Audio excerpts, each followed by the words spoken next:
Hi friends, मैं हूँ शेरी और आप मेरे साथ हैं किताबें में। दोस्तों, आज मैं बात करूंगी कहानियों की। प्रेमचंद की एक कहानी पे हम चर्चा करते हैं, स्वामिनी। अब आप सोच रहे होंगे कि प्रेमचंद की कहानी वो भी स्वामिनी ही क्यों, क्योंकि प्रेमचंद ने तो 300 कहानियां लिखी हैं, तो मैंने चर्चा के लिए स्वामिनी को ही क्यों चुना है। दोस्तों, यह कहानी मैनेजमेंट की है। होम मैनेजमेंट हो या फिर बिजनेस मैनेजमेंट, दोनों क्षेत्र में सफल होने के गुर यह आपको बताती है। इसलिए मैं इस कहानी को इस एंगल से ही आपके सामने प्रेजेंट कर रही हूँ और आप इसे इसी तरीके से पढ़िए जब एम्प्लॉई हो या फिर एम्प्लॉयर, दोनों के लिए ही इस कहानी में टिप्स छुपे हुए हैं। तो पहले इस कहानी पे आते हैं। क्या है इसमें? कहानी के नायक शिवदास हैं, बुजुर्ग व्यक्ति हैं, 2 बेटे हैं इनके, बिरजू और मथुरा, 2 बहुएं हैं, राम प्यारी और राम दुलारी। दोनों के बीच की ट्यूनिंग काफी अच्छी है। कहानी की शुरुआत वहां से होती है जब बड़े बेटे बिरजू की मौत के और उसका क्रियाकर्म खत्म होता है। शिवदास सोचते हैं कि कम एज में जो हमारी बहू विधवा हो गई है, वह इस दुख को कैसे सहेगी, वह अपना समय कैसे काटेगी, सारे दिन रो रो के परेशान हो जाए। इससे बचने के लिए कोई ऐसा तरीका ढूंढना होगा कि वह काम में भी मन लगाए, उसकी लाइफ हैप्पी हो। और इसके तरीके के रूप में उन्होंने चुना कि उसे घर की मालकिन यानी कि स्वामिनी बना दिया जाए। वे शाम को घर आते हैं और अपनी बहू को घर की चाबियां देते हैं, जो उनके भंडारे की और तिजोरियों की चाबी होती है, वह उसे सौंप देते हैं और कहते हैं कि बिरजू को लौटाया नहीं जा सकता, तुम्हारा दुख भी मैं कम नहीं कर सकता, लेकिन तुम घर की बड़ी बहू हो तो इन चाबियों को पकड़ो और घर को संभालो।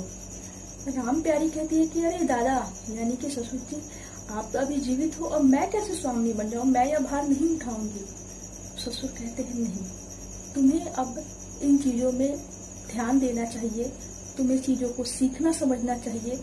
घर में कोई महिला है नहीं, खेत अब मुझे ज्यादा देखना होगा, खेत पे ज्यादा ध्यान देना होगा, छोटा तो छोटा ही है, तो मैं जब बाहर ज्यादा ध्यान दूंगा तो घर तो अव्यवस्थित हो जाएगा, इसलिए घर की सारी व्यवस्था तुम संभालो। देखो कितने पैसे हैं, उसमें क्या खर्च करना है, चीजों को कैसे मैनेज करना है, कौन सी चीज मंगवानी है, कौन सी चीज कहाँ रखनी है, किस नौकर को कितना पेमेंट करना है, ये सारा कुछ तुम अब संभालना सीख जाओ।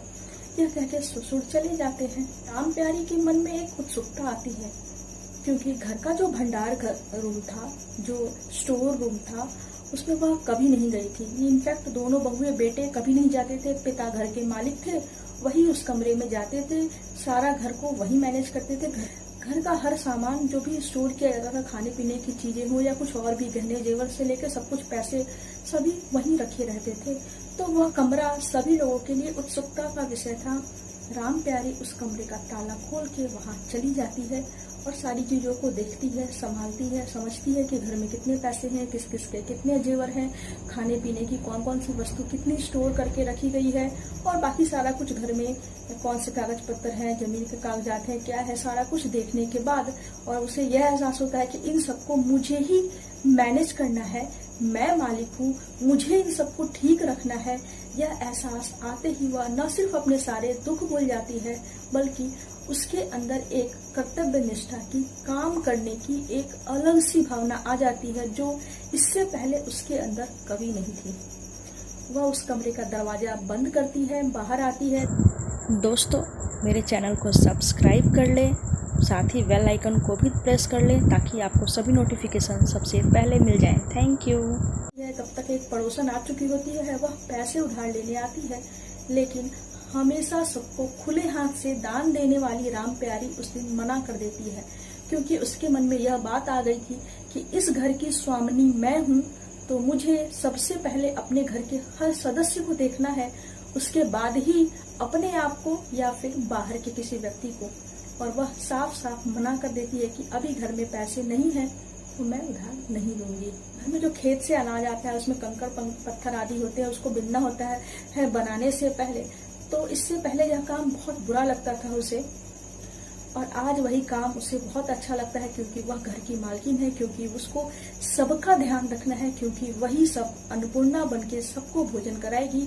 तो उसकी यह ड्यूटी है कि सबको बहुत स्वादिष्ट, बहुत अच्छा भोजन मिले इसलिए वह पूरी मेहनत से भोजन बनाती है। साथ ही इससे पहले गाय को देखने का काम जो सिर्फ नौकर करते थे, उसकी तरफ भी रुचि लेती है कि गाय क्यों ऐसी खड़ी है। खुद से गाय के नाद की सफाई करती है और इस पे भी ध्यान देती है कि नौकर कितना काम कर रहा था, बाहर दरवाजे पे झाड़ू देने के लिए नौकर क्यों नहीं आया, क्यों दरवाजा गंदा, ये सारी चीजें मतलब पूरे घर को वो आप खुद से मैनेज करने लगती है। न सिर्फ खुद देखती है, जहाँ पे उसे लगता है कि नौकर हैं पर ठीक से काम नहीं कर रहे हैं, तो वो वेट नहीं करती, वो खुद आगे बढ़ के काम कर लेती है। जो काम उसकी देवरानी या देवर या ससुर के जिम्मे रहता है, वहां पे भी यही स्थिति आती है कि जो चीजें बिखरी है या उन्होंने ठीक से नहीं किया तो किसी को कुछ कहे बिना वह जल्दी से खुद से करने लगती है, क्योंकि उसे लगता है कि घर मेरा है, यहाँ की मालकिन मैं हूँ, यहाँ की हर चीज के लिए, हर बुरी अच्छी चीजों के लिए मैं रिस्पॉन्सिबल हूँ। कुछ भी बुरा होगा तो वह मेरे खाते में आएगा। तो वो चाहती है कि नहीं, सब कुछ अच्छा हो, मैं जितना अच्छा कर सकती हूँ उससे अच्छा मुझे करना है।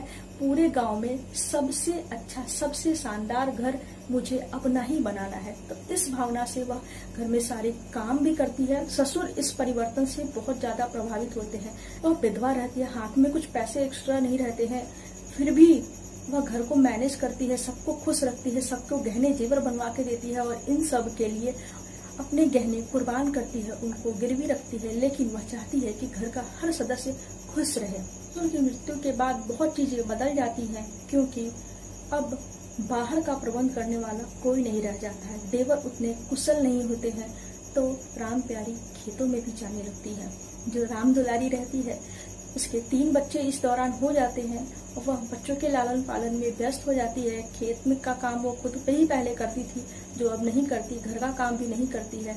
तो राम प्यारी स्वामित्व के भाव से इतनी बड़ी होती है कि घर का भी काम करती है और बाहर खेतों में जाके भी व्यवस्थाएं देखती रहती है, कैसा काम हो रहा है, मैनेज करती होती है।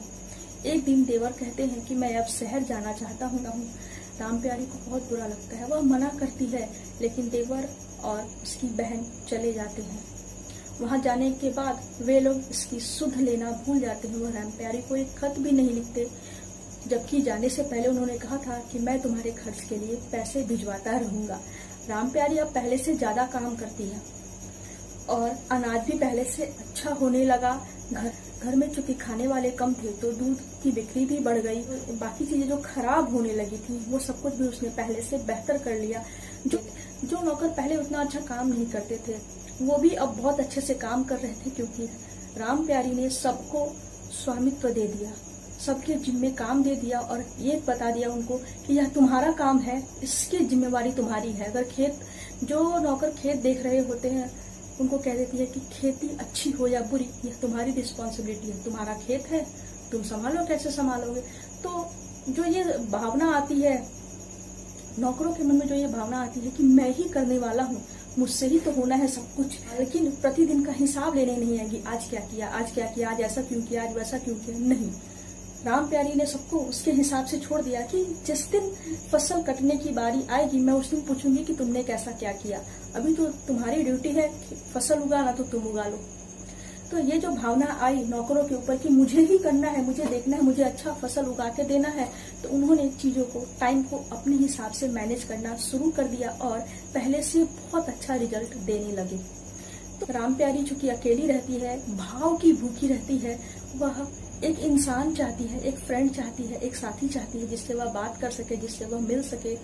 और जब कोई नहीं मिलता है, सब लोग उसे छोड़ के चले जाते हैं, तो वह अपने नौकर जो हरवाहा उसने खेत देखने के लिए रखा होता है, हल्कू, उसे ही घर में बुलाने लगती है, उसे ही खुद से खाना खिलाती है।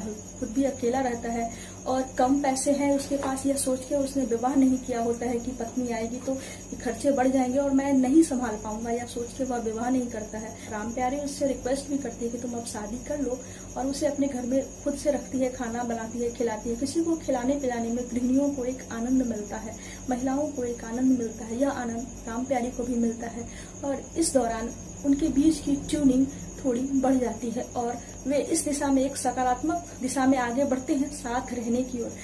प्रेमचंद यहाँ पे उनके विवाह की कोई बात नहीं करते, बस एक संकेत देके कहानी को खत्म कर देते हैं कि उनके दिल एक दूसरे से जुड़ गए हैं और वे एक एक दूसरे के जैसे ही जीवन साथी की कामना कर रहे हैं। प्रेमचंद यहीं पे आके इस कहानी को खत्म करते हैं। यहाँ उन्होंने कहानी क्यों खत्म की, इस बात को मैं यहीं छोड़ दे रही हूँ, इस पे हम चर्चा नहीं करेंगे।